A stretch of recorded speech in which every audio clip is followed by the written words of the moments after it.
How does one live with an open heart? When life often throws curveballs, and even when there's no major curveball, but there's always the anxiety and the stresses of daily life, there is the loss, there are the tragedies, there are the challenges. How does one remain open-hearted? How does one remain anchored in serenity and joy? I'm not asking philosophically, but internally, emotionally, experientially. When we think about the 3 weeks and the 9 days, there's an element of negativity, there's an element of sadness, of grief, all of the things that we don't do, all the memories and so on and so forth, beginning with the 17th of Tammuz, culminating in Tisha B'Av. Every year when the 3 weeks come, I always experience a certain dread that comes into my heart. It's like already from childhood, in camp, now the fun stops, so we're not going to be able to swim, no music. It's just an energy of heaviness, I would say, heaviness. And this year when I started to feel it, I asked myself if I could change a little bit the music in my brain. And instead of seeing it just as doom and despair, to see it as an opportunity, as a gift to work through something, to work through the internal darkness, to work through the internal shame, to work through those very feelings. Because the truth is, I think we all understand, that the purpose that the prophets and the sages instituted this time wasn't just to keep people heavy and burdened and depressed and sad and anxious. It's like, finally you have a few weeks in the summer where you're allowed to relax. No, sorry. Shavuos is over, summer is coming, July 4th, right? No, we have 3 weeks. Okay, Tisha B'Av is over, Elul is coming, you got to make a cheshbon hanefesh. So how many days are still left for people just to chill out, right? But really, there's a gift here. And the gift is, it's an opportunity to be able to work through these very processes in our life that do keep us captive to despair, to negativity, to depression, to anxiety. Destruction, churban, is not there to destroy. It's there to create a catalyst for a deeper building, for a deeper edifice, for a deeper healing. How does one do this? What does this look like? So today's class, Be'ezer Hashem, is going to address three topics that seem very, very disconnected from each other. But they all happen to coincide with each other, which means that they are connected. Generally, there's a famous expression in the Talmud, in Tosefta, Sanhedrin, Kol HaTorah Inyan Echad, that the entire Torah is one theme. That's very interesting, because it's not one theme. But it says, on a deeper level, Kol HaTorah Inyan Echad, it's really one theme. There's a unity that pervades it. Rabbeinu Bechaya writes in last week's Parsha, Parshas Matos, that it's like a building. Everything, every part of the edifice is interconnected with every other part, like a piece of art. The art may include many different nuances and details, but it's one piece, it's one cohesive tapestry, a mosaic, where everything is connected to each other. In Parshas Dvarim, in this week's portion, which is always read on the Shabbos before Tisha B'Av, that's how it is, so it's obviously connected. We have one word that is very, very unique in the Tanakh. And that word is in Parshas Dvarim, and then it comes up on Tisha B'Av. And that's the famous word of Ayeka. If you'll see inside the first of your source sheets, Parshas Dvarim, Perek Aleph, Pasuk Tes through Yud Beis. That's Deuteronomy chapter 1. Remembering the context of the story, the Jewish people are standing at the cusp of the land of Israel. They're about to enter. Moshe Rabbeinu already knows that he's going to remain in the desert with his nation. And the last 5 weeks of his life, he dedicates to speak to the people. And this is known as Sefer Dvarim, which is the book of words. Dvarim means words, because it begins with the words, pun intended, Eila HaDvarim Asher Diber Moshe. These are the words that Moshe spoke. When? Rosh Chodesh Shvat, the Torah says. The 11th month, the first day.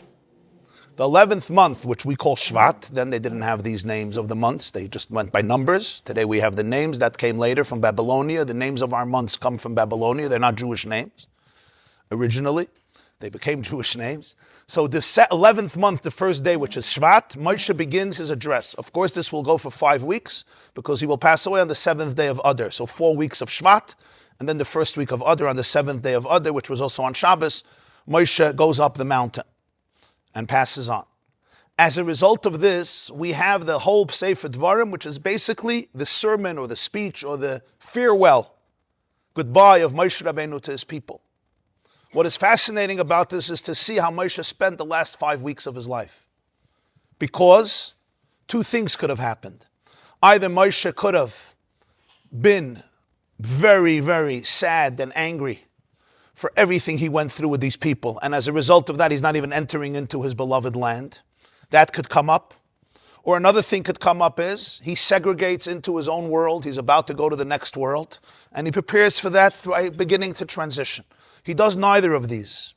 He takes these 5 weeks and he speaks to the people like he never spoke before. He tells them who they are. He tells them their story. He tells them their history. And in these weeks, Moshe Rabbeinu really transmits to the Jewish people their identity, their past, their future, their destiny. And he becomes Moshe Rabbeinu, the teacher who will never die, who always lives till today, so many thousands of years later. One of the first things he tells to them is, this is right away Perek Tes, he says, V'oymar aleichem ba'esa hileimer.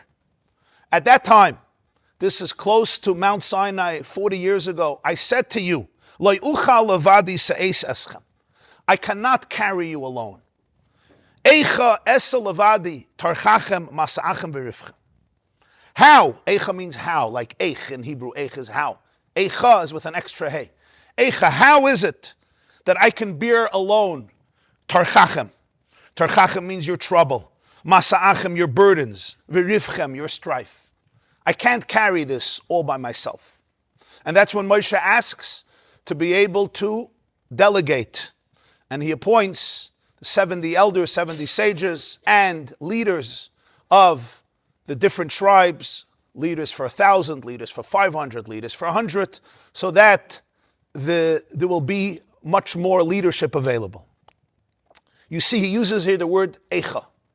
Eicha is not a regular word in the Tanakh. It's a very, very seldom word. We, of course, have it in the book called Eicha, Megillas Eicha. That's one of the Ksuvim, written by Yirmiyahu HaNavi. In English, they call it the Book of Lamentations, and it's read by Jews the world over on the night of Tisha B'Av. Many read it also on the day of Tisha B'Av. And how does it begin? Eicha yashva vadad ha'ira basiyam ha'isa kiyalmanah. Eicha, again, how is it? Yirmiyah was the prophet who saw the destruction, as he describes in Eicha and in his book of Yirmiyah. He lived during the last 5 kings of Judea, until the king Tzidkiyahu, where the destruction actually happened, and Tzidkiyahu was taken to Babylonia by Nebuchadnezzar. And he begins the 4 chapters, Eicha. How is it? Yashva Vadad, a city that was filled with people, it was vivacious, it was vibrant. Rabasi it was filled with nations. It was filled with a powerful, vibrant nation, Yashva Vadad. It sits in loneliness. Badad, of course, comes from the word boded, right? Lonely, isolated. How does it? Ha'ira basiyam haisa kalmana, like a widow, in the sense of bereft. There's a pain over there, the pain of loneliness. Haisa kalmana. Sarasi ba'medina is haisa lamas. She was a leader of the world, and now she's subjugated, paying taxes to all of her enemies who control her. And so Yirmiyahu goes on to grieve for the destruction of his land, his people, his city, his nation, and of course the Beis HaMikdash. That's Eicha. Are these 2 Eichas connected? So the Midrash says, yeah. The fact that Moshe uses the word Eicha, Yirmiyahu uses the word Eicha, it's not a coincidence, and we read it right before Tisha B'Av. Moshe's Eicha. Even though Moshe's Eicha is a different Eicha, he's like, how can I do this alone? Eicha es alavadi. There's one more Eicha that comes from Yeshaya HaNavi, which we read on Shabbos Chazayin, also the Haftarah of the Shabbos before Tisha B'Av. So it's interesting that the 3 Eichas are read right now. In the Parsha you read 1 Eicha, in the Haftarah you read the 2nd Eicha, and on Tisha B'Av in Eicha you read the 3rd Eicha. The Eicha of Yeshayahu, who lived 150 years before Yirmiyahu, is chapter 1 of Yeshayahu. It's the Haftarah of this week. It's called Shabbos Chazayin. Eicha haisa l'zayna kirya ne'emana. How is it that such a loyal city became like a prostitute, like a zayna harlot? Tzedek yolin bavatam eratzchem. Justice used to live in Jerusalem, and now it's filled with murderers. This is Yeshaya HaNavi's Ayeka. How can all of this be? But what? What I want to do today is, I want to focus on another place where this word is used. It's just not pronounced the same way. Who remembers, what's the first time? Very good. Very good. The word Ayeka, Aleph, Yud, Chaf, Hey, comes right in the beginning of the Torah, in Parshas Bereshis. You see what great students we have. Hundreds, straight A's. You should go to the best seminaries. If not for you, you could use it for your daughters and granddaughters. Use me as a reference. Ayeka, we have right away in Parshas Bereshis, it's just pronounced differently. Ayeka, Aleph, Yud, Chaf, Hey. It's the first question that God ever asks a human being. The first question. There are statements that he makes to humans before that, but the first question he ever asks. What's the first question the creator of the world poses to Adam and Chava? It's the word Ayeka, pronounced as Ayeka. So you might say, okay, coincidence. Let's not dramatize it. But the Midrash actually puts the two together. And this is the Midrash in Parshas Bereshis. You could see it in your third source, Bereshis Rabbah Yutes Tes. That's Midrash Rabbah on Parshas Bereshis, chapter 19. Let's see. Vayikra Hashem Elokim ala Adam. Hashem calls out to the Adam when he's in the garden. And he's basically will ask him, where are you? But the Midrash says before that, he calls out to him. And he says, Eicha visa, what happened to you? Esmai ladati v'achshav ladaita shel nachash. Yesterday you were living with my consciousness. Today you're living with the consciousness of the snake. Yesterday you can experience one end of the world to the other end of the world. And now you're isolated only in the garden. We'll explain what this means. Amar Rabbi Bo b'shem Reb Chanina. Rabbi Bo said in the name of Reb Chanina. Ksiv, the prophet says in Hosea, Isaiah chapter 6, Vehema ka'adam avru bris. The Jewish people at the time of Hosea, this is the end of the first Beis HaMikdash, are like Adam who transgressed the covenant. Hema ka'adam harishan. What does it mean ka'adam? They're like the first Adam. Ma Adam harishan nichnastav l'tayich gan eden v'tzivisiv avar al tzivui. V'danti yoser b'shiluchin v'geirushin v'kainanti alav Ayeka. Just as Adam, I put him into paradise. I gave him a mitzvah, he transgressed it. I sent him out and I lamented, I mourned, I grieved for him. And I said, Ayeka, shenemar vayikra Hashem Elokim al Adam vayom eloi, Ayeka, Ayeka ksiv. In a Sefer Torah, there's no nekudos, there's no vowels. We pronounce it Ayeka, but when you look in the Sefer Torah, just Aleph, Yud, Chaf, Hey. The fact that it lends itself to be pronounced differently is part of the meaning. That's the rule in all of Torah. When a word can be pronounced in different ways, all the pronunciations are fair game because there's no nekudos. Even though we have a tradition how to read it, but the fact that it's written a certain way means it can also be read or at least explained in different ways. So it's Ayeka, but it's Ayeka ksiv. Avban of his children, Ichnastim L'Eretz Yisrael, Tzivisim, V'Avar Alat Tzivui, Danti Yosem B'Shiluchim V'Geirushin V'Kainanti Aleihem, Ayeka Shenemar Ayeka Yashva Vadat. The same is with his children. I brought them into Eretz Yisrael, which was like Gan Eden. I gave them a mitzvah, they transgressed it. I told them to go away, I sent them away, and then I sat and I cried with the word Ayeka, like it says Ayeka Yashva Vadat. So fascinatingly, the Midrash sees that there's another Ayeka right in the beginning of creation, the first question of Hashem to Adam. And the Midrash is somehow putting the two together. What happened on Tisha B'Av, what happens in the 3 weeks, is almost a reinstatement of what happened the first time. But that's very interesting. It doesn't look like exactly the same story. This is in a garden, he tells him not to eat from the tree. But somehow the Midrash sees it's almost the exact same story. Multiplied, of course, with many people in a different milieu, different geographical location, different circumstances, but the soul, the zeitgeist of the story is very, very similar. What is the connection here? How do we understand it? The Midrash here is opening up a vista to something that is profoundly, I would say, rich and also incredibly inspiring, although this doesn't seem so inspiring. But you'll see it's very, very inspiring. Because grief has another side to it. There's two types of grief. You know, I mentioned last week the speech of of a high school girl, and she said, how lucky I am to be able to miss so many of you. There's two types of grief. There's grief, grief is grief. But in grief itself, when somebody is grieving something that is very, very powerfully positive, and something very, very special, something very deep, something very authentic, that itself represents a deep connection. Right? Far worse than grieving for something that is so beautiful is not grieving for it, because I just forget it, because it doesn't mean anything. When somebody doesn't mean anything, I can't miss it. So sometimes from the grief itself, you create a connection. Right? When Rabbi Akiva saw that his friends were crying when they saw a fox come out of the Holy of Holies, and he started to laugh, and some of the commentators say, he says, I could laugh because you're crying. The fact that you're crying allows me to laugh because it means you never lost your connection. It means that this still touches you very, very deeply. And if it touches you very deeply, that means there's something alive, there's something vibrant. So from the very Ayeka, we can understand a lot about the nature of the relationship. Now, in order to really appreciate this, let's change the subject for a moment. Not because I'm ADHD, that's besides the top subject, but because it becomes very fascinatingly how things are deeply, intricately connected, and just that itself is really is a delightful experience. When Moshe Rabbeinu uses the word Ayeka in the first source, Ayeka esa levadi, how can I carry you alone? He uses three expressions. Why can't I carry you alone? Tarchachem, masa'achem, virivchem. Those are intense expressions. Tarchachem comes from the word tircha. It means like you're trouble, like don't go through this tircha. In Hebrew that means you don't have to be zech matriach, you don't have to go through the trouble. Tarchachem means you create trouble. Masa'achem comes from the word masa. What's a masa? A burden, a pekel. When you're carrying something, we call it you're carrying a masa, a pekela. And if it's a heavy burden, it's quite stressful. Rivchem comes from the word riv, miriva, which means quarreling, fighting.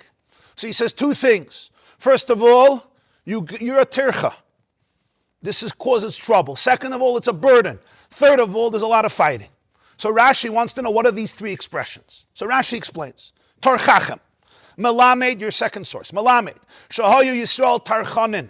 The Jews knew how to make Moshe exhausted. They knew how to cause trouble. Two people come to a court case, they have a dispute, and one of them sees his friend is coming out victorious. He tells Moshe, Yeshli Edim Lahavi, I have witnesses. I didn't bring all my witnesses. Yeshli Rayas Lahavi, I have proofs. Moisef Ani Aleichem Dayanin. Let's bring other judges. He doesn't have witnesses. He doesn't have proofs. But why not cause a little trouble? Why not cause a little extra anxiety? Okay. Masa'achem, your burdens. Here Rashi says something interesting. Melamed shahayu apikursim. This teaches us that they were apikursim, which usually we translate as heretics. Hikdin Moshe lotzes. If Moshe left early in the morning, he came out of his tent. Amru, they said, Ma'ara ben Amram lotzes. Why is he leaving his house so early? His wife threw him out. Shema inei shafa b'seich beisai. It's not a normal situation in the house. What's going on over there in the kitchen? What happened this morning, 5 in the morning in the kitchen, that Moshe is running away from his house? Icher lotzes, if he came in a little later. Amru, Ma'ara ben Amram shalai lotzes. Why is he late? He's probably scheming horrible plans against us. So he can't win. If he comes out early, it's like, what happened over there between him and Tzipora? What's going on? This is not a normal household. Something is going on. We don't like this. If he stays home, you would think, great, he's having breakfast with Tzipora. That's an amazing thing. Moshe is having a cup of coffee with his wife. No. He's planning these crazy things. This is the second thing, Masa'achem. And Rashi uses the word apikursim. Do you see a funny thing here? What's the strange thing here? Right. What does that have to do with apikursis? When we use the word apikuros, what does that usually mean? A heretic, an atheist, somebody who has kfirah, they call it kfirah, denies God. First of all, Rashi didn't speak about that. He said, Masa'achem, your burden. If you look in Sifarno, for example, he says, Masa'achem means you're masa, you're a burden, you're a heavy burden. Rashi gives this whole interpretation that they're apikursim. Where did he get that from? Where's the apikursis there? And then he gives an example. I don't see apikursis. I see people who are always suspicious of Moshe Rabbeinu and always interpreting things negatively. And Rashi uses the word apikursim. This is not Rashi's chiddush. Rashi takes it from Sifri. And that's why most of the commentators of Rashi say apikursis here means something else completely. If you look in the English translation, they'll write disrespectful. Now, people who don't read the original Hebrew think Rashi says disrespectful. He doesn't say that. He says apikursim. But the English translators had a problem with that because where's the apikursim? So they said disrespectful. But it's interesting, Rashi uses this word apikursim. And already in Parshas Bereshis, he uses the word apikairis. And it's obviously there he's talking about atheism. But then he says the third thing, they were always complaining. They always had a fight about something. Nothing was ever good enough. So Rashi takes the word masa'achim, your burden, and he translates it as apikursis. Fascinating. What is the meaning of this? Okay. So we'll get back to this, be'ezer Hashem, and this is the conclusion of Moshe Rabbeinu's Ayeka. Ayeka esa levadi tarchachem, masa'achem, v'rifchem. In order to appreciate all of this, we need to go back to that original story. Because it's in that original story that the clues for all of this lay. That's how we can see the deeper meaning. We can decipher the underlying theme and message and relevance in this entire explanation that our sages are trying to convey to us, including Rashi associating Masa'achem with apikursis. For this, let's go back to the story itself. It's your fourth source, Bereshis Beis Pasuk Tesvav. Genesis 2, verse 15. The fourth paragraph in the source sheets. This is where the story begins. Genesis chapter 2, Bereshis Perek Beis. Vayikach Hashem Elokim es ha'adam v'yanichei b'gan Eden l'avdo l'shamra. Hashem takes Adam, Hashem Elokim takes Adam, he puts him in the Garden of Eden to work it and to protect it. So Moshe was not in Gan Eden sitting on a bench, wiggling his thumbs, just sipping a nice coffee. He was put into Gan Eden to do work. L'avdo l'shamra. Okay. Vayitzav Hashem Elokim al Adam leimer. And Hashem Elokim commanded Adam, Mikoil eitz hagan achal toichel. From all the trees in the garden, eat shall you eat. Eat. But there's one tree, it's called the tree of knowledge of good and evil, or the tree of awareness of good and evil. Don't eat. And the Torah continues, the next chapter, chapter 3, the serpent was the most clever or sly. He turns to the woman, Did Elokim really say, don't eat from any of the trees of the garden?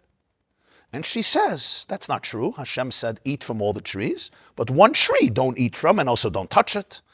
And the Nachash says, you would think that she defeated him, because she caught him by a lie. And he says, no, loy mois tamus, and you won't die. Ki yodeya Elohim ki biyoyim achalchem imenu v'nifkichu einechem v'yisem kelehim yodei tovera. God knows that the day you eat from the tree, your eyes are going to open up. And you're going to be like God. You're also going to know good and evil. And basically, he does not want a competition. He does not want anybody like him. The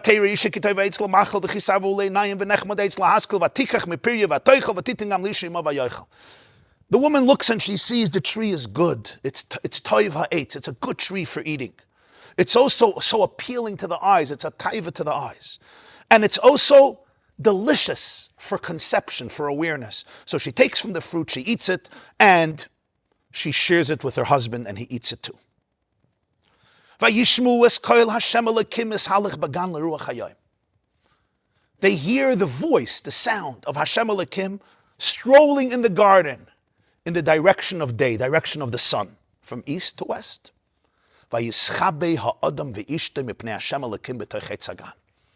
And Adam and his wife both go into hiding.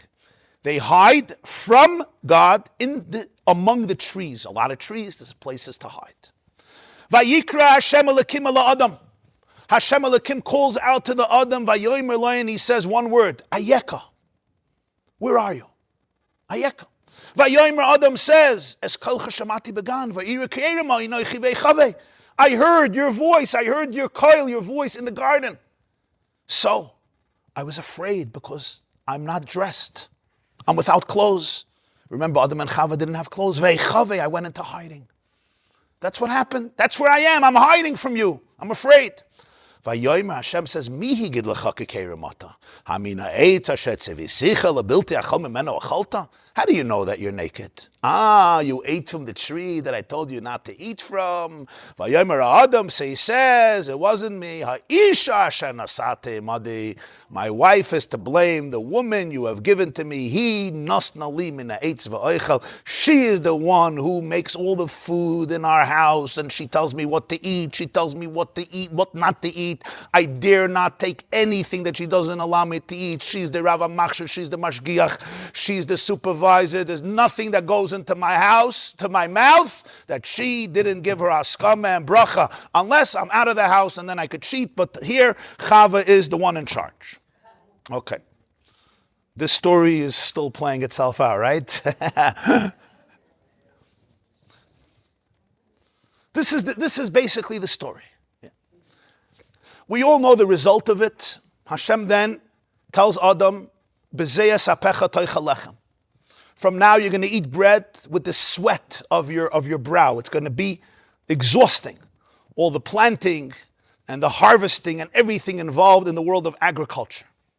Chava says, "Be'etzev teldi bonim." Birthing children, raising children is going to be difficult. He speaks to the snake, and that's when he tells Vayagar, he sends away, expels Adam and Chava from Gan Eden. When we look at this story at the surface, is there a connection between what they did and the consequences? It would look like you did something bad, I'm going to curse you. I'm going to teach you. First of all, I throw you out of the garden. That's the first thing.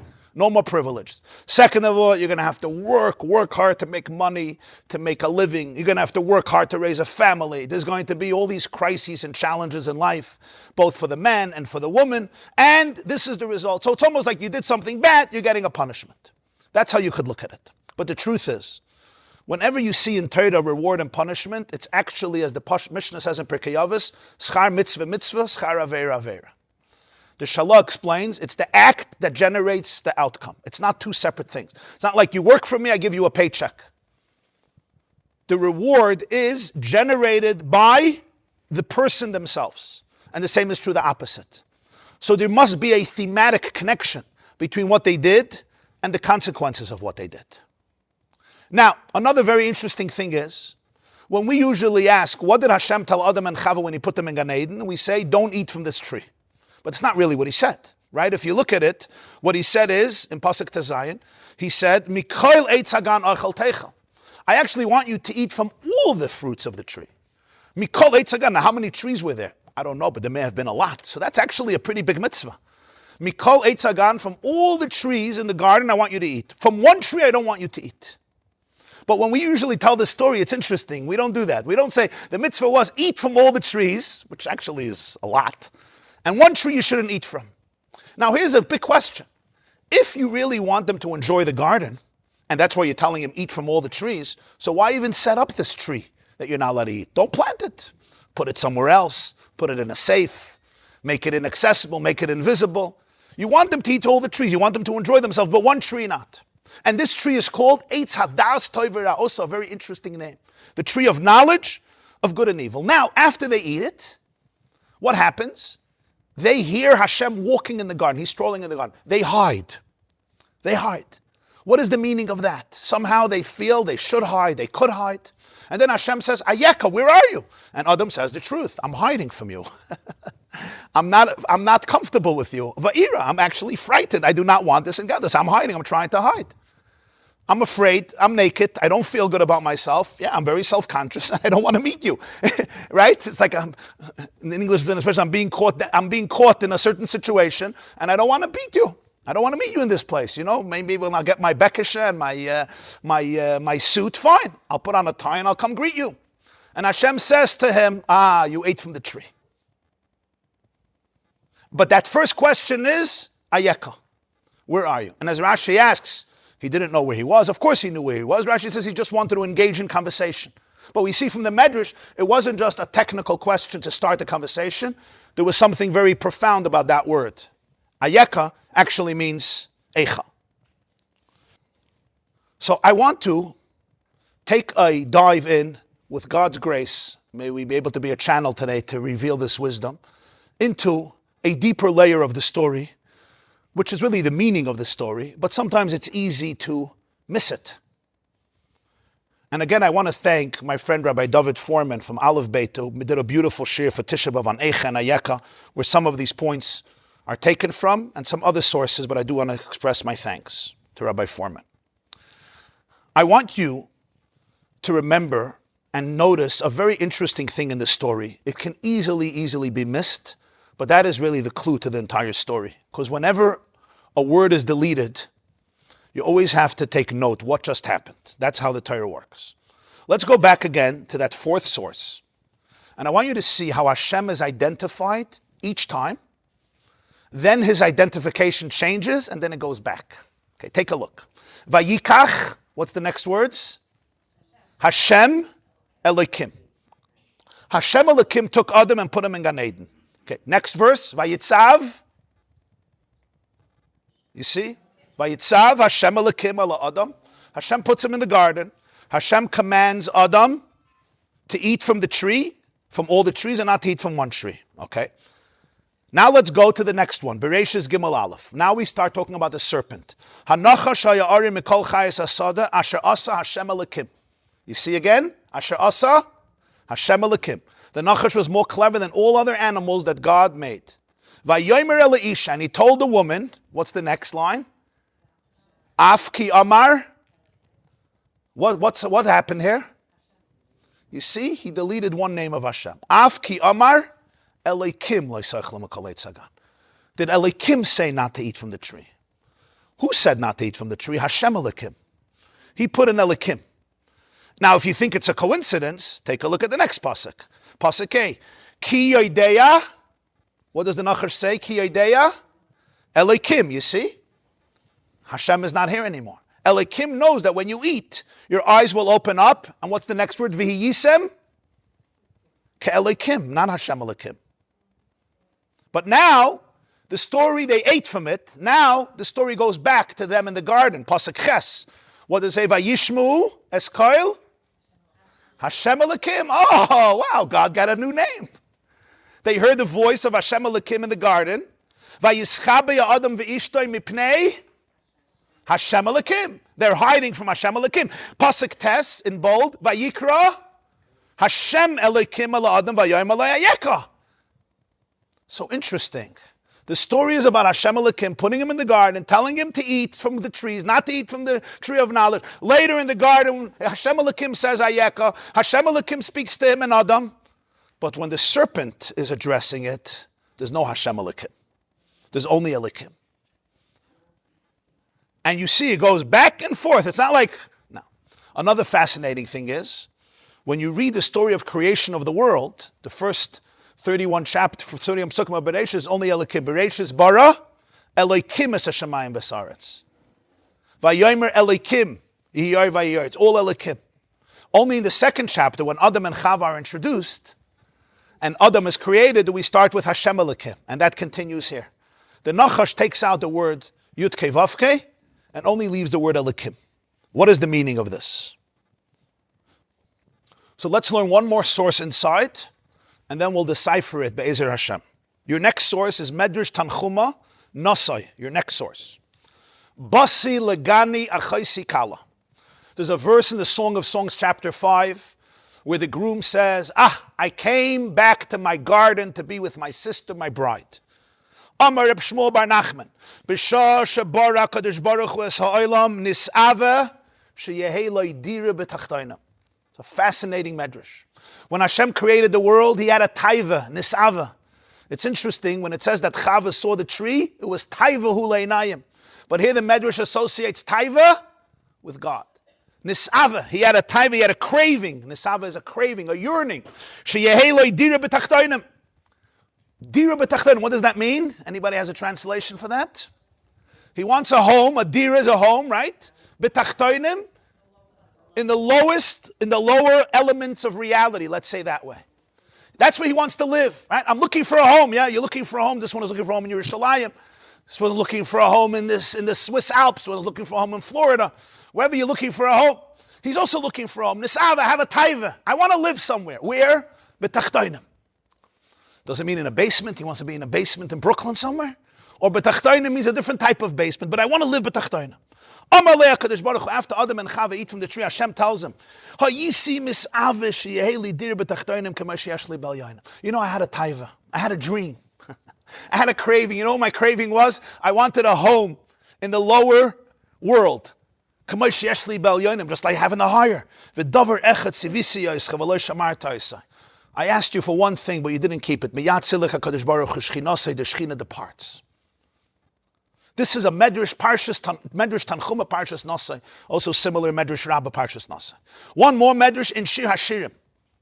Basi Lagani Achaisi Kala, I came back to my garden.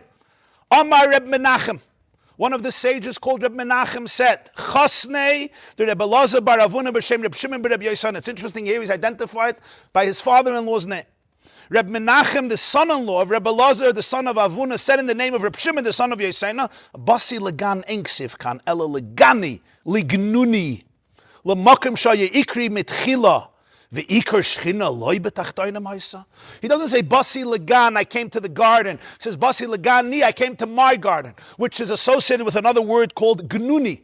In ancient times, when a chassan and kala would get married, they would create a pavilion, like what we call a tent.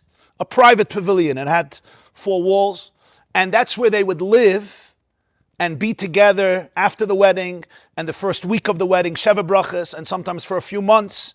And that's where people, family and friends would come visit, and they would feast with them and make the Sheva Brachas over there. This was called Gnuni. Gnuni is like a chuppah, like a canopy, a pavilion that was made for the chassan and kala to be alone in the blissful days following their wedding. This was called Gnuni. So the Midrash says, Basi legani is lignuni. I came to my gnuni. What is that? What does that mean? And he says what he's describing is, I came back to the place shahaya ikri mitchila.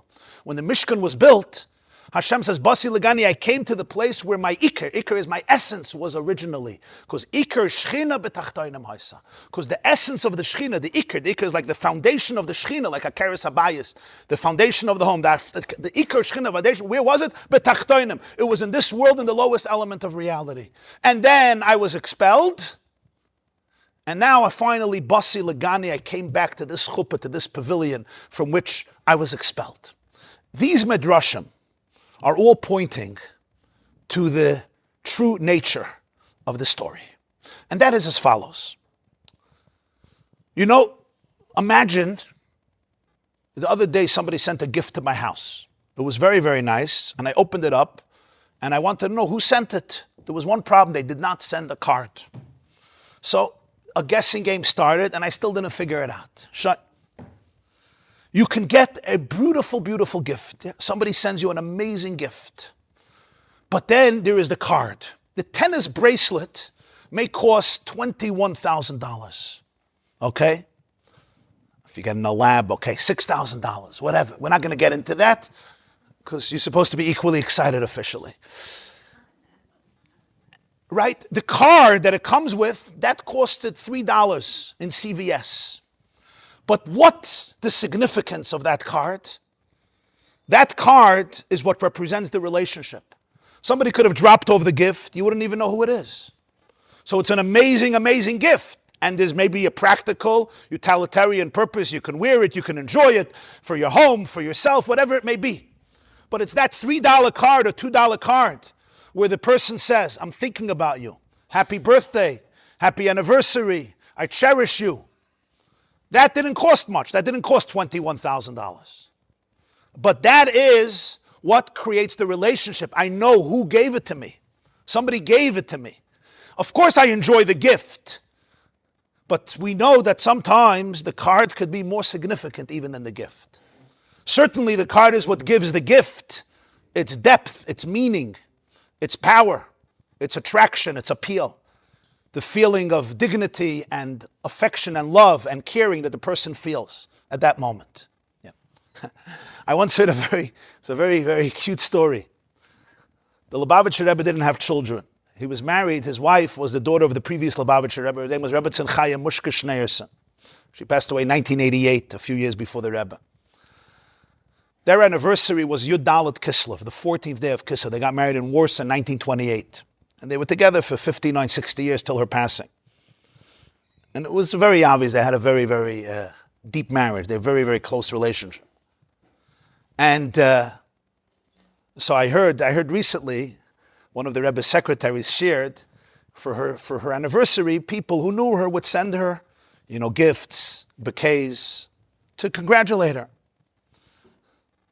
One day, it was the anniversary, the Rebbe asked his secretary to send a telegram to his wife. And he dictated, you remember the old telegrams? You would dictate the telegrams. This would be the old days, you had to dictate a telegram. So he dictated the telegram of a beautiful blessing of Mazel Tov, and it was in Russian. Remember, they both grew up in Russia. So it was actually dictated in Russian, which was her original language. Russian, Yiddish. And it's a beautiful telegram, you do a few lines. And then it came the signature. So the secretary was expecting, the Rebbe would give his name as a signature, and she would get it from her husband, and see him, I guess, a few hours later. The Rebbe said the signature should be, "Guess who sent this?" And that's the telegram that his wife got for her anniversary. Guess who sent this? There was a side of the Rebbe that most people didn't know. So I was thinking about it, and I realized the story has a very profound depth to it, because essentially, that's the entire universe. I can get every gift in the world, but without the love card, I don't know who sent it to me. The whole world and everything we have is a telegram, but the telegram is signed as follows: guess who sent us? Every experience, guess who sent us? That's what it's about. And when we really think about it, imagine the following story. Somebody, I know it didn't happen, and I wouldn't hold my breath that it's going to happen in this afternoon. Who knows? Imagine somebody invites you to their home. They live in the most beautiful, stunning home on the ocean, of course. Weather is excellent all year around. The house is filled with kol tov, with every delicacy in the world, and with abundance. If you want, you have a tennis court, you have an indoor pool, you have an outdoor pool, you have solar energy, you even have a sauna with a schwitz. Everything you have. The pantries are packed with abundance. And you're invited into this house, and they also say, it's all on me. It's all on me. It's all on me. There's one room that's off limits. There's one room that's off limits. One room you can't go into. The whole house, enjoy, use, for how long? 90 years. 100, as long, it's yours. But one room is off limits. And the rest is yours. Actually, last year, for my wife's birthday, I took her and my children to California for a few days to celebrate. So a friend of mine has a house on the ocean. So I asked them if I could use it for a few days. And they graciously, it's a beautiful place, and they graciously gave it to me. But the woman asked me, she said, you could use the whole house, but one room is off limits. Yeah. So now what do you think? When I was walking around the house, I'm like, such narcissism. You're so selfish. It's like, I want to be in that room. Or actually, every time I saw that room, what did I think? Wow, what a gift, right? It's not my house. I'm not paying for it. I didn't have to pay a penny for it. It's a beautiful place.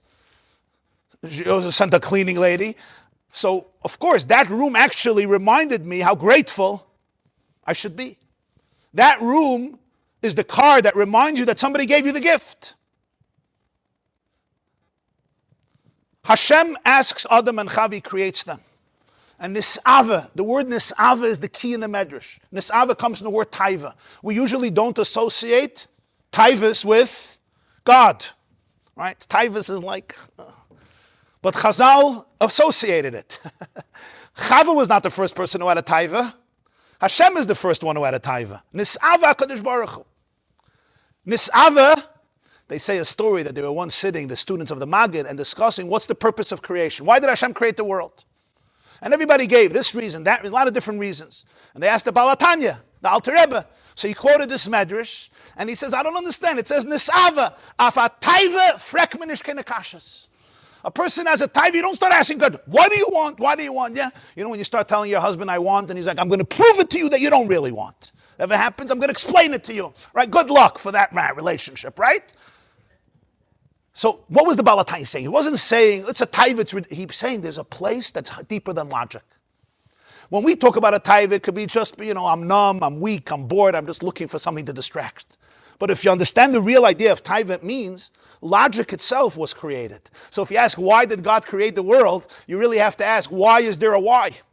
They say there was once a philosophy professor, and after 10 years of studying with his students, postdoctorate programs, he said there's going to be one final exam to see if they pass and they're certified and they get their PhDs.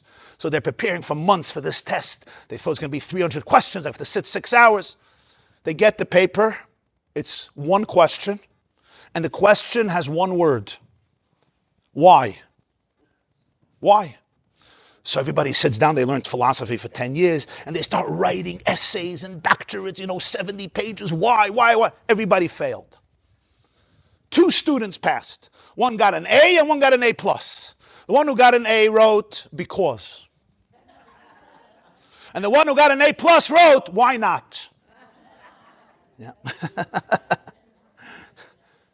Yeah, 2 Jewish kids from Muncie. Why not, right?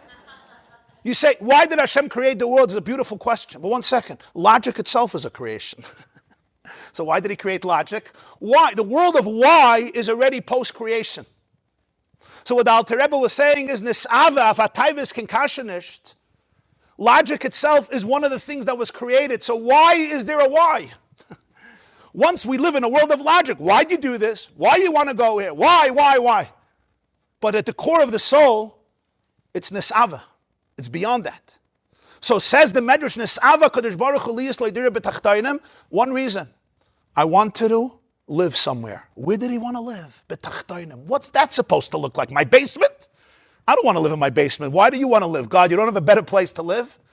Of course, b'tachtainim, the Tanya says, tachtainim means in the lowest state of consciousness. The lowest state of consciousness is the state of consciousness where the telegram is signed. Guess who wrote this? We don't know.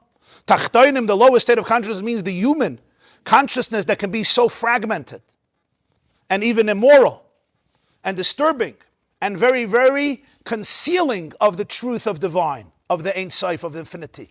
That's where I want to live. In other words, I want to live in your heart. I want to move into your heart. I want to be a tenant. I want to live in your home. In bitachtoinim, like it says, b'shachanti b'soy cham, not b'soy choy, b'soy cham. I want to dwell in you.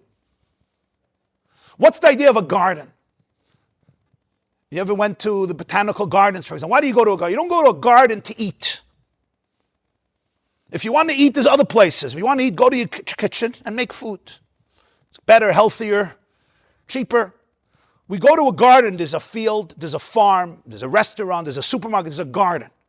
The place of a garden, what is a garden? What does it represent? It's a place of what? What do you go there for? The beauty. So what is it for? What are we looking for? Pleasure, connection, bliss. It's not, what do you need a garden for? You want to eat cherries? I know I go to a field, I need to harvest my grain, I need to eat. I got that. I go to my farm, I harvest my vegetables, I need to eat. I get that. But a garden, you're strolling in a garden, what is it? Connection, leisure, beauty, an extracurricular activity, bliss, nis'ava. I have a craving. So he comes to Adam and he says, Adam and Chava, I'm putting you in my garden. I want you to eat from all the trees. Every tree is yours. But there's one tree that's off limits. What's the purpose? Every time they look at that tree, they say, this is a gift. We don't own the garden. We didn't create the garden. It's a gift. Every fruit is a gift. Every tree is a gift. The sights are gifts. The smells are gifts. The sounds are gifts. The experience is a gift. Every breath is a gift. Eat from every tree. Enjoy. This is a garden for enjoying. I want to live with you. You're the best thing that ever happened to me. That's what he's saying. You're the best thing that ever happened to me. He's saying, nah, God, come on. Be serious. Me? You know what I was told in school? Ich bin a goylem, ich bin a shikse, ich bin a idiot, ich bin a fat. Maybe that's for the boys' schools, whatever. Ich bin a bahai. I don't know what they told you in school. Yeah, they're listening to the snake. But let me tell you what I have to say about you, okay? You're the best thing that ever happened to me. I'll prove it. I have an option to live everywhere. I just want to live in your house. Where in my house? In the most nicest bedroom? No. I want to live b'tachtainim. I want to live in all those places that you call dark. That's where I want to live. Really? You have nothing better to do with your life? I don't even want to live with me. Right? How many people don't want to live with themselves? Because they didn't get this memo. I have a friend, he's very into dreams. He says, Rabbi YY, I think you should get into your dreams. It'll give you a lot of insight. I said, I still have a hard time figuring myself out during the day. Once I'm done mastering what's going on during the day, then I'm going to get to my dreams. Give me a few hours of sleep, enough. Right? The guy went to the Bahamas and he sends a letter to his therapist. He says, I'm here in the Bahamas, I'm having a great time. I wish you were here to tell me why. Right? I wish you were here to tell me why. We didn't get the memo. I want to live with you. There's something unbelievable for my taiva, for my craving. And don't try to explain this logically, because logic is part of the creation. Logic is here to facilitate this relationship. It's just a part of the relationship. But the relationship is at the core of everything, and it's a relationship in a garden. And that's why there's one tree that's off limits, so that you shouldn't make the mistake that this tennis bracelet, that this telegram just showed up at your door. Guess who wrote this? Look at that tree. There's one room off limits, so that you remember that this is all about the relational field. Always. Comes the snake. And the snake says to Chava, Afki Amar Elokim. He conveniently deletes one word, Hashem. Because the two names, Yud Kei Vav Kei and Elokim. Yud Kei Vav Kei is the name that represents compassion, connection, love. Elokim represents judgment, din. Elokim is also 86, Aleph Lamed Hey Yud Mem, the same word like Hateva, nature. It's the telegram without a signature.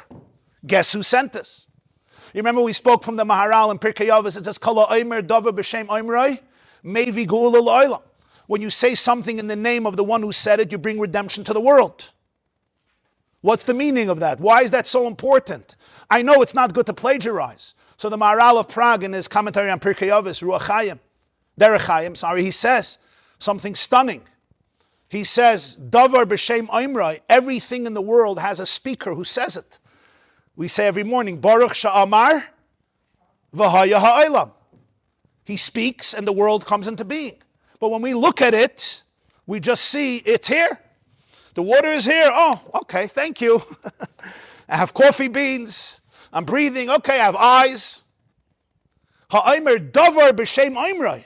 If you look at everything and you identify b'shem Oimroi, no, somebody actually speaks it right now into existence. Right now there's a relationship. Mevi gu'ula la'olam, you redeem the world from olam, from helam, from concealment. The word davar in Hebrew, Rabbi Moshe Shapiro says davar in Hebrew means a thing, but it's the same word that we use for a word, davar dibur, because Lashon HaKodesh understands that everything is really a word. Davar is dibur. So kala aimer davar b'shem oimroi, because it's really being spoken into existence. There's a back-end divine program that animates it and brings it to existence. Mevi gula la'olam. And that tree is there to remind you that there's a relationship here, that there's a gift. Comes the snake and says, there's no Yud Kei Vav Kei, there's Elokim. And let me tell you the real story here. The real story is, brilliantly, he says, did God say not to eat from the trees? Chava says that's not true. He said to eat from all the trees. One tree don't eat and don't touch. And that's where the Nachash says, and because you're going to die. So the Nachash says, you're not going to die. He just knows the truth. If you eat from that tree, you become like him. And he doesn't want you to be like him. What was the brilliance of the Nachash? He didn't say to disobey. You heard what he said? That moment, the consciousness of reality completely changed. What the serpent was telling her is, there is a control game. God is the God of power. It's about power. And the question is, who is going to be more powerful? He's afraid of your power. He wants to remain the tyrant and the dictator in the sky and down here. And he wants you subjugated, surrendered, subdued, beaten into compliance. That's the story. Elokim is divorced from Yud Kei Vav Kei. There's a control. Elokim in halacha, Kael is power, strength. This is the God who wants control and power. That moment, the equation changes. It says, the Rashi brings, Chazal say, and it's strange, Ba nachash al Chava v'hitil bazuhama. The serpent had intimacy with Chava and injected something into her. What does that mean? The metaphor here is very, very profound. Intimacy means not a relationship from the outside. It's a relationship that is very, very internalized. A child is created from that relationship. The Nachash didn't speak to Chava. There was an intimacy there. He injected something in her energy, in her nervous system, which then Adam also receives. They eat from this tree. What's the next step? Hashem says to Adam and Chava, you're leaving Gan Eden. Hashem tells to Adam, now your bread is going to be with a lot of work. But it's interesting, in Gan Eden he was also put to work. You remember, la'avdo l'shamra, so he was working before too. He wasn't created to be a lazy, good-for-nothing, a couch potato sitting like this and say, God, I'm waiting for the potato chips. I asked for vanilla ice cream, not chocolate ice cream. Can your milkshake have a little less sugar? La'avdo l'shamra. What's the difference? The difference is, in Gan Eden, Adam and Chava experienced every moment the bliss of the relationship. Of course he was working. He loved to work. He's a channel. He's bringing in the light. They were experiencing the tainug of it. What happens the moment they eat from the tree? They're not in Gan Eden anymore. It's not a punishment. It's a consequence. Now I look at the world and I'm like, you give me that house, you tell me one room is off limits, and when the owner comes back a week later, a year later to celebrate with me, I throw them out of the house. It's my house, I call the police, I throw you out of the house. Why should I split this house with somebody? So you gave me the house as a gift. You told me one bedroom is off limits. Now I have control of the house. You come back, I even forget who you are. I throw you out. I want that bedroom. And you know what happens to this house? From a Gan Eden, it becomes a Gehenna. Now I see everything that's wrong with the house. There's a leak here. There's a problem here. There's a challenge here. My paradise turned into purgatory. Why? Because I stopped experiencing the gift of life itself, the gift of the relationship itself. Adam was working before, but at this moment, right now, your life is going to be defined internally by a state of natural stress, anxiety. Why? You're losing sight of the love that's happening right here, right now. The whole purpose was nisava. I actually want to just hang out with you. You're the best thing that ever happened to me. Can we live together? And this is my bliss, it's your bliss. That's what dira b'tachtayna means. Your nervous system can feel every moment that you are the best thing that ever happened, and my deepest enjoyment is to be with you in this amazing, amazing garden, and together take this journey 24/7. And I don't want to separate from you ever, ever. Why not? Because this is my vacation, this is my taiva. But I'm not even such a good guy. We'll talk about that later. But I'm crazy about you.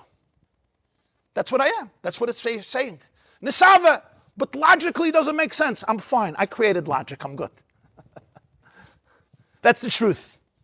And in this, there's the ultimate safety. There's the ultimate trust. There's the ultimate enjoyment. The moment the serpent got into Chava and Adam's nervous system, the equation of life changed from bliss to control. From a state of bliss, it's now a question of, how do I maintain control? It's mine. And once it's mine, now there's a lot of stress. There's a lot of anxiety. Now everything changes. The same reality could be experienced from two different perspectives.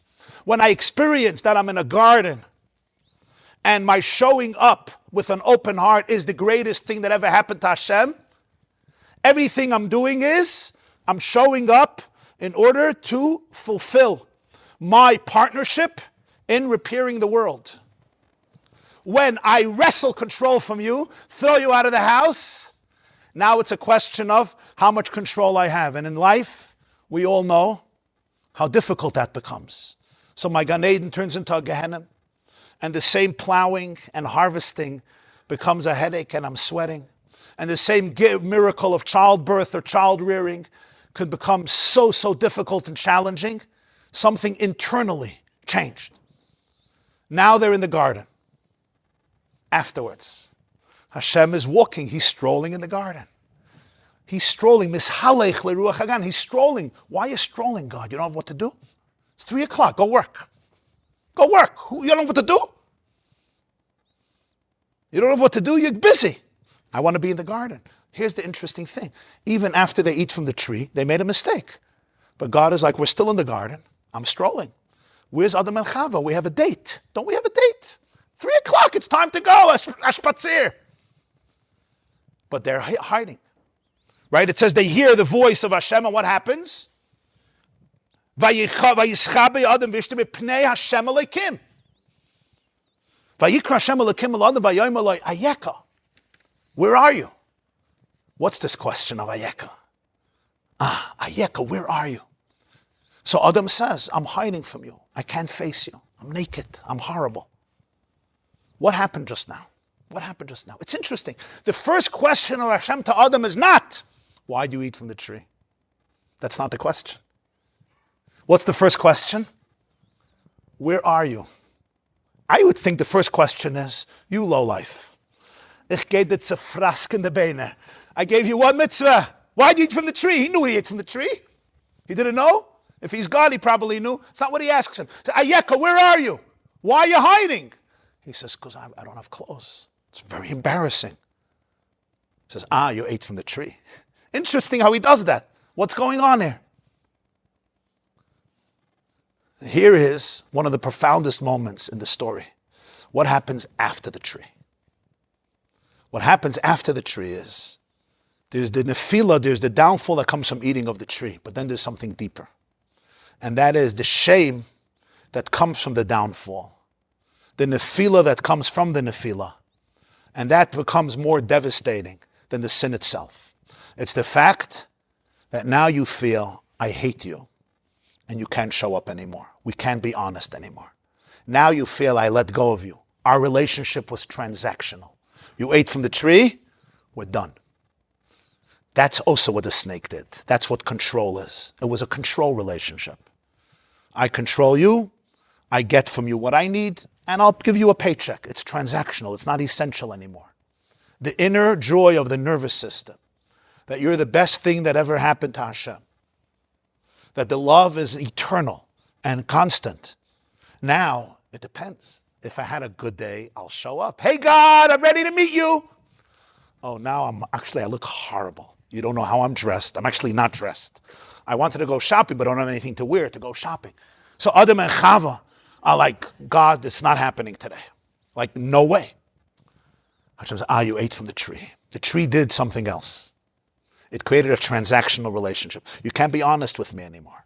Our relationship is very, very dependent. It's very, very skin deep. But Adam and Chava, you ate from the tree. I love you. I'm crazy about you. Let's talk. Come here. They won't go into hiding. Ayeka, where are you? In life, we make mistakes. We all make mistakes. At least I make mistakes. And the mistake is a mistake. There's something that's even worse than the mistake. What's worse than the mistake is the despair that comes afterwards. The inner shame, the disassociation. The fact that we identify the essence with that mistake. The fact that now you don't want to see me. Now I am ashamed for eternity. Look at me. Now I see how ugly I am. I'm not wearing clothes. How can I show up to God? You'll never, ever look at me again. I need to put on a nice suit. I need to put on a nice tie. I need to come with a presentation. My honest, vulnerable, authentic self, I could never, ever, ever, ever show you. And from that day, the snake inside of me is always dressing up, always covering up, always protecting myself, always in a relationship that's transactional, to the profound point that I may not even know that there's anything else. The nachash has ingested so much of that toxicity inside of me, I don't even know that there's another option. I don't even know that there's another possibility. I don't even know that there's another existence. I have learned that life is divorced from bliss. I don't even know what that means. To the point that this entire language, which is the language of redemption, often becomes forgotten in our very consciousness. God becomes a vendor and we're the customer. We sing Yom Kippur, Ki anu amecha v'yata Elokeinu, anu banecha v'ata avinu, anu rayasecha v'ata deidenu, anu tzeinecha v'ata rayenu. But the Nachash says, no. You're a vending machine, and we're the customer. And the question is how we get the machine to send out the goodies. You're the powerful, I'm the victim. You're the one who's, I don't know, very, very, very, very big and strong, and I'm the wretched soul who comes here in Nebach begging and begging and begging, and usually half the time you say no, depends on the mood. I don't know, maybe if I'll do this Kabbalah, that Kabbalah, maybe I'll catch a different mood. The whole relationship is one that is divorced from an experiential, deep connection and bliss, and it's not because a person chooses it. A person doesn't even know of anything else. The entire definition of life is not me in the grip of your trust, of your love, of your benevolence, of experiencing that this relationship is at the DNA of existence. That this relationship matters more than anything else. That this garden is our garden togetherness. But now it's a different type of story. Just like in relationships, this happens so often. The moment they eat from the tree, Adam and Chava's relationship also changes forever. When Hashem says, did you eat from the tree? He says, my wife gave me the fruit. What just happened? What just happened? What just happened? You understand what happened? Now life is experienced in a new way. Now the question is, who's right? Who's wrong? Can I blame you and vindicate myself? What happens here? It's exactly what happens in a relationship. The question now turns from experiencing the safety of closeness and of radical acceptance and love to a question of how do I protect myself in a very, very dangerous reality. What happens between man, woman, and Hashem happens between man and woman, woman and man. And it's not because they're choosing to be malicious. It's because the vocabulary of their nervous system has been transformed. That's the toxicity that the Nachash put into Chava and Adam. There's a different language internally. I don't even know of another language. This is the consciousness of an exiled life. And the one word is Ayeka. Where are you? Where are you? You're like, why do you want to know where I am? You hear the question? Why do you want to know where I am? Oh, you want to give me Musar. You know, when somebody asks you, where were you last night? What are you hearing in it? Right? A husband comes home, where, right? Wife texts, where are you? What does he hear in it? What does she hear in it? I can hear two opposite things. In the Gan Eden paradigm, you know what I'm hearing? I miss you so much. I miss you so much. Imagine if that's what every husband would understand. When his wife says, why are you so late? You said 3 hours, right? You ever get that? 3 hours ago, you said you were coming home. Right? And he's like, oh, here she goes. And suddenly, Ma'ariv, there were 3 chasanas in Muncie, there was a bar mitzvah, there was a vachnach, there was a Hatzalah call. Whatever. The snake came to me. Whatever it is. What did he hear? Why did you do this, you loser? Why do you do this, a horrible husband? Why do you do this, self-centered person? Or your existence is here for me. You can't be independent. The message is one, there's no real trust. I'm not blaming anybody. I'm not judging anything. I'm identifying the issue. I'm not judging not the man, not the woman, but it's always about identifying with compassion. If the fact that he's feeling this way or she's feeling that way, that's a feeling. But acknowledging it and looking at it is what allows us to go into a new state of consciousness. But imagine if what he was experiencing is, I miss you so much. You're the best thing that ever happened to me. And just being together is infinite bliss. But now let's go shift to the wife. When she says, where are you? What is she experiencing? Right. It's so frustrating. Because what happens is as follows. This is what it means that we left Gan Eden. The Zohar says, Vayigaresh es ha'adam. He expelled the Adam from Gan Eden. So the Zohar says, we don't know who expelled who. Is it God who expelled Adam, or is it Adam who expelled God? And the Zohar says, Adam expelled God from Gan Eden. Now that's pretty daring. What is he saying here? What's that? Come on. How much can you twist the story? He's actually telling us the true story. The true story is, of course you're in Gan Eden. It never stopped, it never ceased. But the moment you expelled me from Gan Eden, or to put it differently, you turned me into a snake. You turned me into a power monger. You turned me into something I'm not. The Gan Eden turned into a Gehenna. The world is a tough place. The world is a difficult place. The world is a challenging place. When she is frustrated, where are you? Again. And now the story is, I can't trust my husband. He never does what he says. He's so in his own world. Okay, he pays for some of the bills sometimes. And now your brain is now in this back, forth. We completely lost hold of the nisava, that craving, the taiva. It's not anybody's fault. This is protection. He's trying to protect himself. She's trying to protect herself. I don't want to get hurt again. I don't want somebody that always reminds me that I am bad. And I don't want somebody who holds the key to me feeling bad about myself or me feeling, so you know what? Let me disassociate and go create a life for myself. Yeah, go to your shir as much as you want. Go with your friends. Go. But there's a frustration, there's a pain over there. The pain is not allowing us to get from the place of this deep disappointment to a place of trust. That's a lot of work. That's the work of going from Gehenna into Gan Eden, from going from Galus into Geula. And that's the word Ayeka. The word Ayeka is the word Ayeka. Ayeka means, where are you? Where are you? Don't you understand?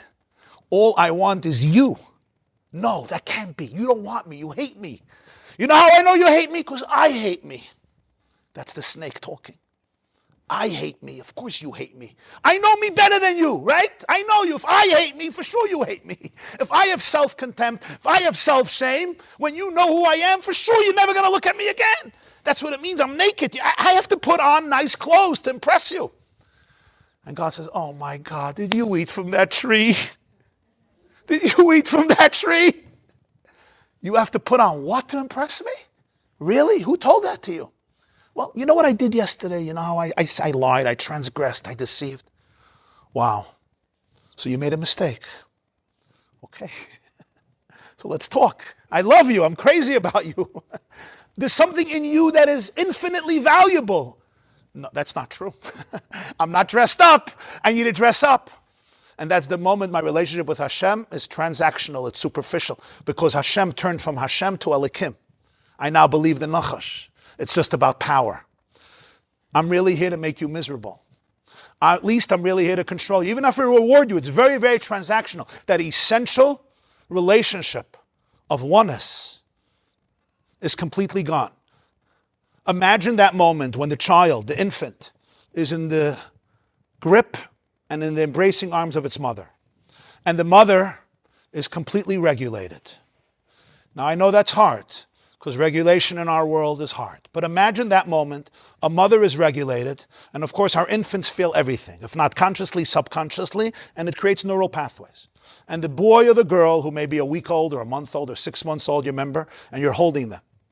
And you look into their eyes, and they're experiencing from your heart one feeling, and that is, you are the best thing that ever happened to me. There's nowhere else I want to be. Now you're like, Rabbi YY, okay, stop fantasizing, okay? Somebody has a job, somebody has to pay bills, there's 8 kids that need dinner, the cleaning lady did not show up, what's with the laundry? I'm making a Sheva Brachas tomorrow night, you be regulated. I get it. This is not judgment, chas v'shalom, of anybody. But when that child feels that, what happens in their nervous system? They relax. There's a non-negotiable sense of invincibility. There's an internal core. I make mistakes, but I have a reference point of wholeness. I am not a mistake. I made a mistake. I had a weak moment. I have a Yetzer Hara. I have an animal consciousness, yeah. And I fall. And you know what? I can apologize. I can be remorseful.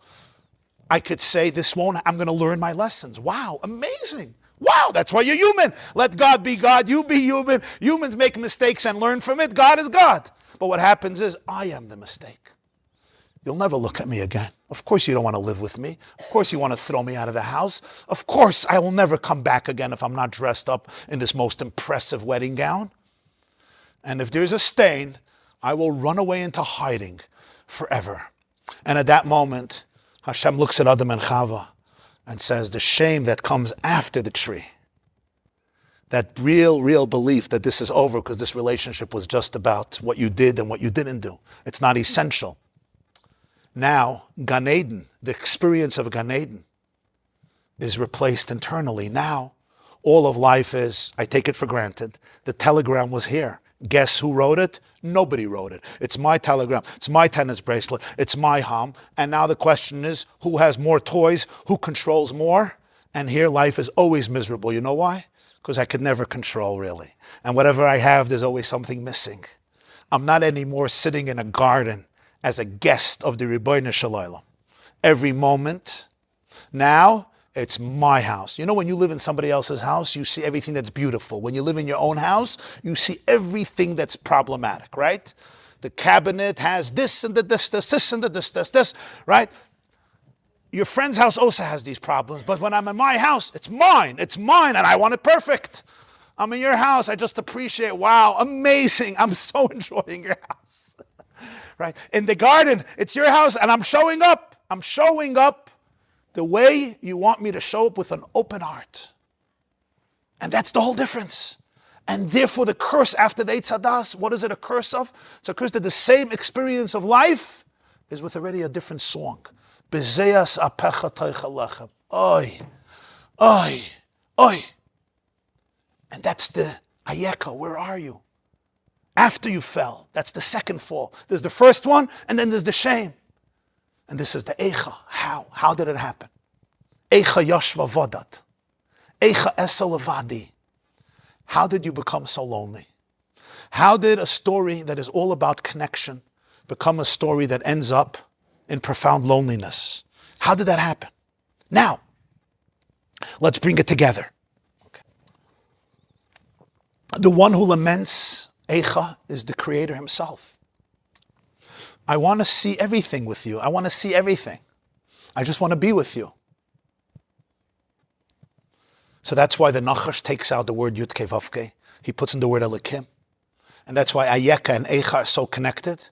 How? How does such a most experiential bliss end up in such misunderstanding between us? How did that happen? How did that really happen? And that's the essence of what exile is. When we speak about Galus, it's not just geographical. It's not just the pains of Galus. Of course, it's all that.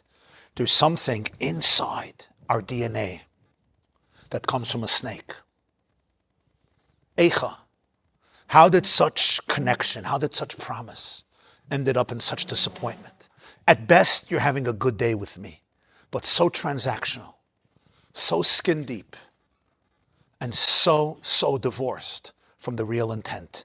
But now you'll say, Rabbi YY, we're all very, very nice. But let's face it, this ain't no garden. Okay, there's a lot of tsaras, a lot of problems. Like, Shine, this house is filled with a lot of scorpions. You give me a nice house on the beach, and you say, fine, one bedroom is off limits, but should I tell you what else is happening in this house? That's a good question. And that's why the name of this tree is the knowledge of good and evil. And that's the tree that's off limits. The tree that's off limits is the tree of knowledge, what is good and what is evil. And what's the first thing it says when Chava took the fruit? Vatera oisei ki toiv. She looked at it and she said, this is good. Hashem said, this is not good. She said, this is good. The knowledge of what is good and what is not good, this is off limits to a human being. This is not the tree of a human being. When I eat from that tree, I go from Gan Eden into Gehenna. This doesn't mean life doesn't have pain. I don't have to share that with you. We all know that, and some of you know this all too well and very personally and intimately. What it means is for a person to sit down in the morning and say, this is good, this is evil. This is your tree. If my child is this way, it's good. If my child is this way, it's bad. If this is my life, it's good. If this is my life, it's evil. I just went out of Gan Eden and I went into Gehenna. Of course, everybody wants the most perfect, blissful, beautiful life on every level, and you should all have that life. In the process of learning redemption, it's really understanding the gift and the power to know what is in my realm and what is not in my realm. Eat all the trees, enjoy the trees, to decide what is good and what is not good. For this, you need to be the creator. To really know the back-end program. To say, my life is good, my life is a curse. Today is good, tomorrow, this day is evil. I was once at the Kaisel. It was Rosh Chodesh, I think it was Hanukkah, and I was coming out from davening. And I met this Jew. And he meets me and he says, Rabbi Yosef Yitzchak, I want to tell you a word I thought of Bahalal. Zeh hayom asa Hashem nagilah v'nismecha boy. Right, literally it means, David HaMelech says, Zeh hayom, this day Hashem made, let's rejoice. Whatever happened on that day. He says, let me tell you my interpretation. And I loved it. My interpretation follows. Zeh hayom, this day, this Tuesday. You know who made it? Asa Hashem. Hashem made it. It's his telegram. Guess who sent this day to you? Zeh hayom asa Hashem. Nagilah v'nismecha boy. Enjoy it. I don't have to create a picture of what it's supposed to look like. My wife is supposed to be like this. My husband is supposed to be like this. My child's supposed to be this way. My granddaughter's supposed to be this way. I could prove it to you they're not supposed to. You know why? Because they're not. If they were supposed to, they would be. And now my whole life could go into fighting God together with the snake. Who do you think you are, control freak? I'm God. I know what's good, and the rest of my life I'm busy fighting Hashem. And where am I? I'm in a Gehenna. I'm literally in a Gehenna. And I start arguing. God is more powerful. You're not going to win. You're not going to win. I'm bigger than you. I'm stronger than you. And that entire experience becomes an experience of a very aggravating and frustrating relationship. So now, how does one begin to heal from this? So here we come to the last point. And this is what we're going to finish with here. If you go to the source sheet, I want you to take a look, please.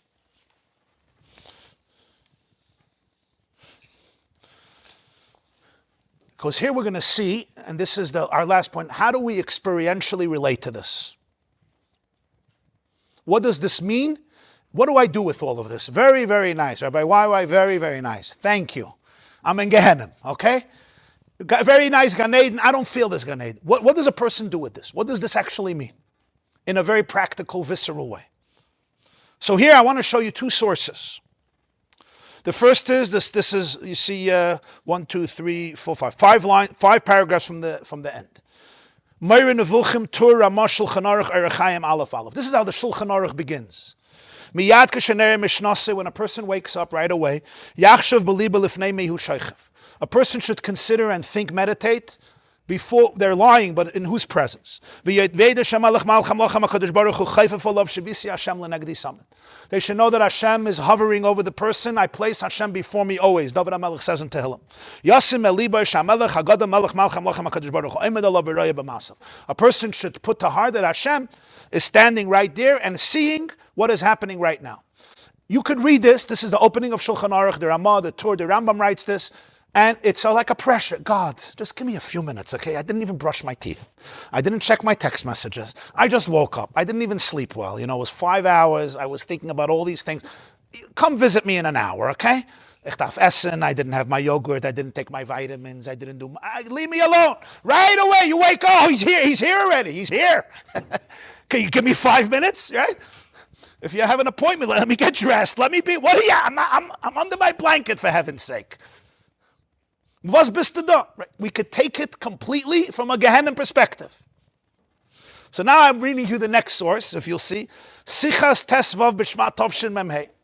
I had the privilege actually of being there. This is a talk of the Lubavitcher Rebbe, the 15th of Shvat, Rosh Hashanah Le'ilonos. He was speaking about gardens, Bossi Legani.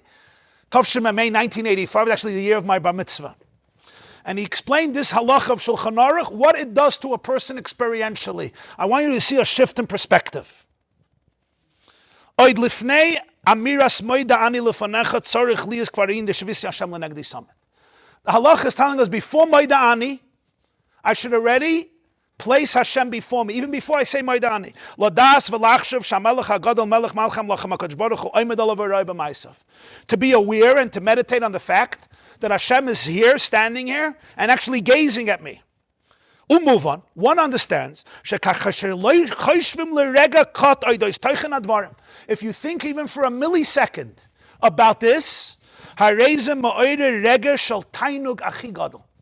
this shall trigger the deepest type of bliss in the world.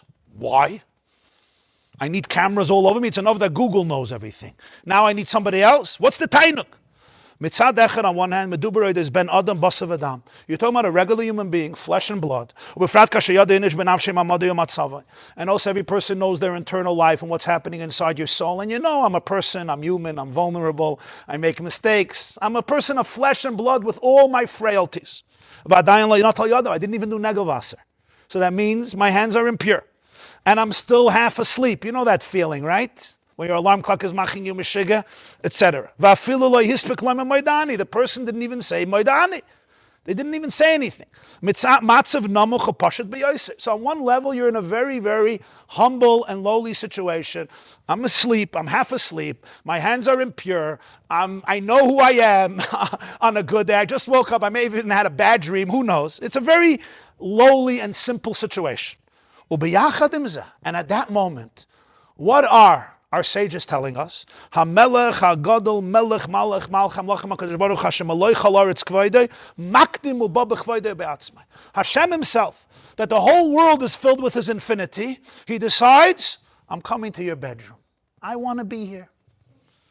He comes before you wake up. He's standing there. Imagine right near your bed, right near. And also every person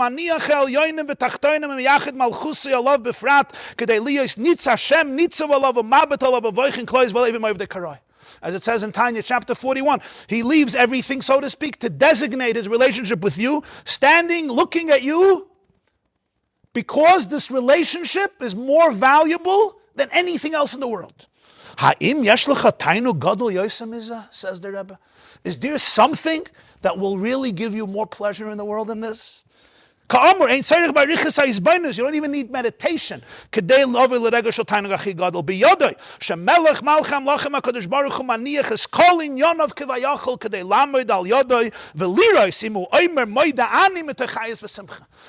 so to speak, abandons everything. He says one thing. I'm looking forward to your Maidani. Guess who sent it? I'm looking forward to what's Maidani. Maidani is, thank you for another day. Thank you for my consciousness. Thank you for my soul. That's what I'm here. I'm looking forward so we could stroll in this garden together. Think about it. The second to the last paragraph.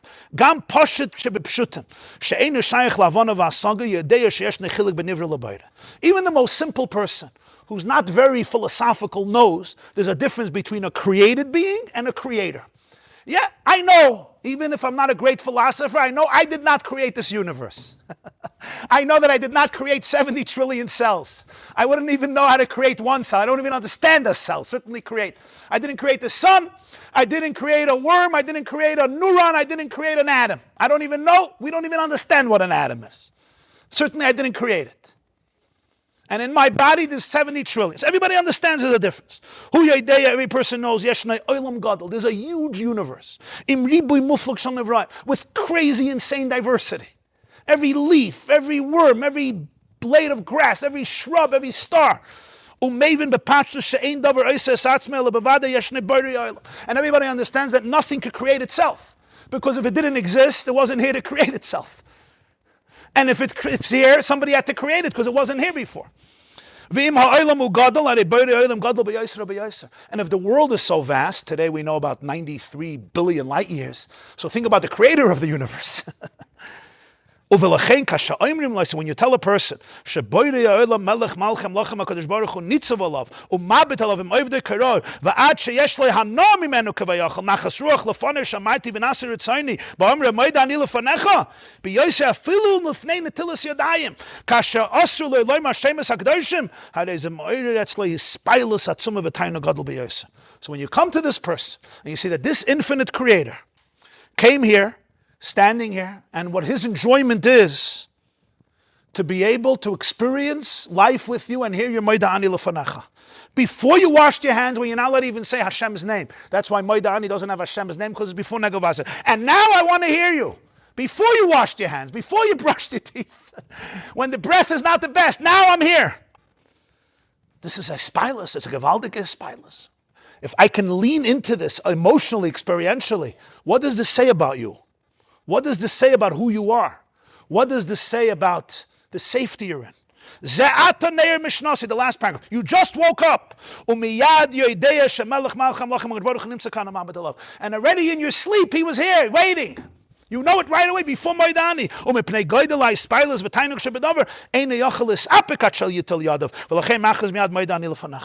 You go so crazy, you can't even hold back till you wash your hands. You have to say Moidani before you wash your hands. That's the reason we say Moidani before we wash our hands. You're like, oh my God, I have to say something. Like, yeah, I know I can't say a bracha, I can't say Hashem's name, I can't, but something, it's like, wow. I can't believe this. So right away, a Jew bursts out, Moidani lefanecha, I'm so grateful. The experiential visual here is, it's very, very difficult to strip ourselves from sometimes years and years and years of belief systems that are so deeply ingrained in our template. And there's so much pressure and there's so many ideas, this is good and this is bad, and so many calculations. What we're invited here to do is to step in to a redemptive consciousness. Redemptive consciousness doesn't mean we become naive and the world is a perfect place. We're still waiting for Geula every moment, we know that. But it begins internally, right? The collective Geula begins with an internal Geula. And the internal Geula means that ability to notice everything that's going on. I can't repress it, I can't deny it. But stepping here into a different type of experience. What if this was really true?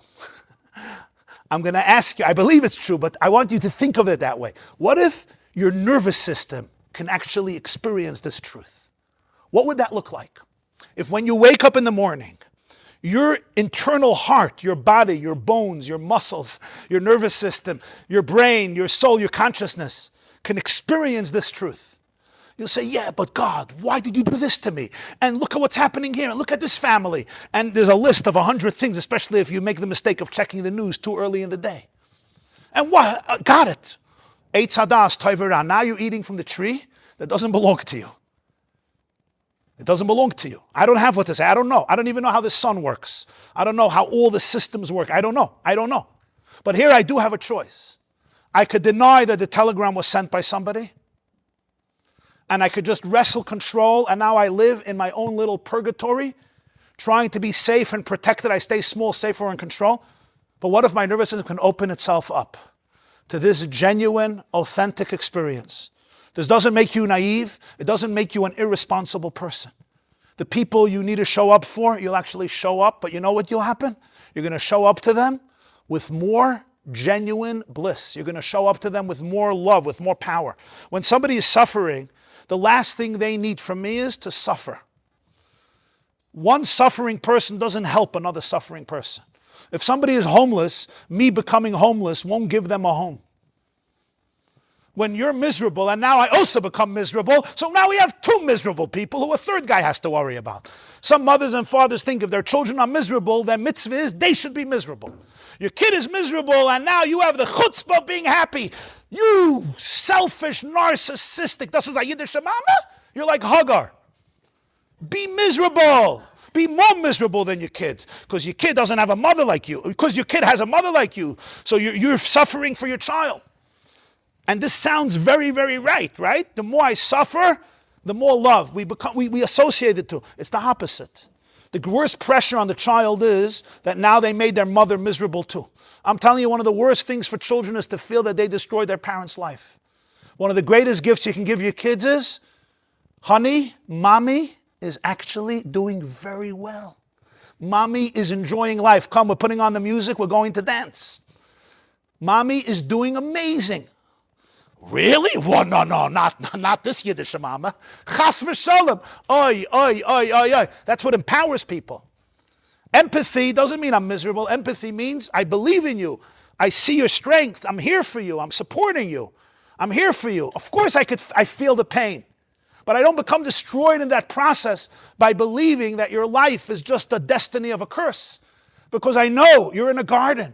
Hashem never left the garden. Adam never left the garden. He threw God out of the garden. Bring him back into the garden. And it starts the moment I wake up. It's a different code in the brain. This is, now it comes full circle. Moshe Rabbeinu complains about the burdens, right? Masa'achem. So Rashi says, you know what the greatest burden in the world is? Apikursus. This I saw in a sefer called Sichos Haran from Reb Nachman of Breslov. The greatest masa in the world is apikursus. You know why? Because this is what turns paradise into purgatory. What happens with Moshe Rabbeinu? They say, he came out early of the house. He's having a fight.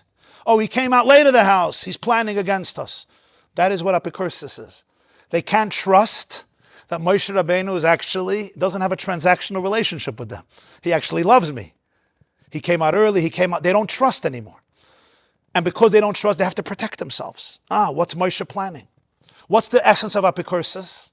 It's the greatest masa in the world. It's wrestling away control from Hashem. It's saying, I am God.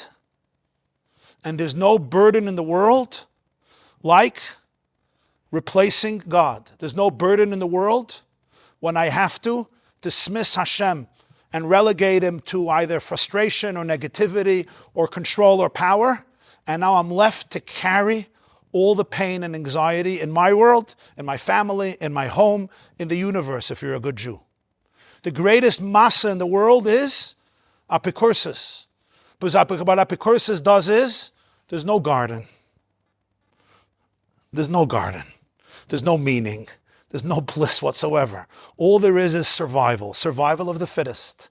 You survive your way, I'll survive my way. You can't really trust. The core of the universe is not trust. The core of the universe is not nis'ava. The core of the universe is not love. The core of the universe is survival the best way possible. That strips me from the essential ingredient of relaxation, of real relaxation. The word nis'ava kadosh baruch hu liyis b'tachtonim means that if you go to the deepest back-end code of the world, those of you who know about programming, you write a program, you write a code, and that becomes the whole computer.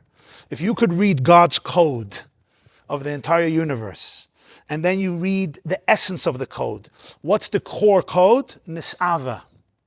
Nis'ava means I crave you, I love you, I want you. That's the code. That's it. I'm crazy about you. You. That's the code word. From there comes everything else. Heaven and earth and universe. But that's the code word. Feel into that. When you wake up in the morning, that's it. That's it. Lean into it. Let your body experience it. And the difference is purgatory versus paradise. Have a beautiful week. Thank you. This class is brought to you by theyeshiva.net. Please help us continue the classes.